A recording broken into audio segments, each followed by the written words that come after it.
Well, no, yeah, I am enjoying it because, especially I hadn't got into the Twitter thing until just recently. I've had a Twitter account, but my wife set it up because she got mad because somebody stole Jim Cornette at Jim Cornette. It was a fake guy. Don't that piss you off? And well, and she says, "Hey, I'm going to call Twitter." So she calls or she writes Twitter or whatever, and they said, "Well, if you can prove that this person is not," and she said, "Hey, why do I have to prove that my husband is my husband when this motherfucker didn't have to prove that he was him to get the account, right?" So she Right. put it at the Jim Cornette.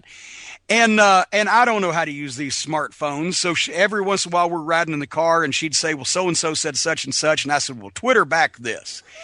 And so it was like a dictation thing. And then finally, she put a thing on my computer. She said, "Here, click this if you want to Twitter," because she got tired of me. Yeah.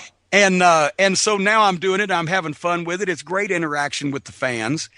And so I'm doing the Twitter thing. And with the podcast, we're having fun with it because it's a way to talk to your fans and to get the word out about things that you're doing and just get your opinions out there. And I'm gratified that people enjoy it. And I get great feedback. It's funny or it's thought provoking or whatever, much like I'm sure, you do. And also at this point in our lives, I may not be quite as successful as you are. My movies aren't coming out, every fucking week like Stone Cold's are. But at the same time, I can sit here at the Castle Cornet in on the outskirts of Louisville, Kentucky, and broadcast my wisdom to the world. So how can you beat that, especially for a egotistical son of a bitch like I am? I started my Twitter account a couple years ago, and I remember, I guess I was living out in Los Angeles, and I remember when Twitter first came out, and I started reading about it as a social media thing.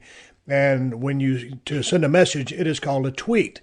And I always thought to myself, man, fuck that.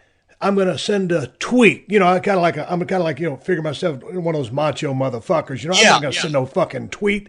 So anyway, a couple of years went by and I said, you know what? I don't hardly do anything out there in Los Angeles. I live out there because, I can take a meeting. It's pretty handy and I love the goddamn weather.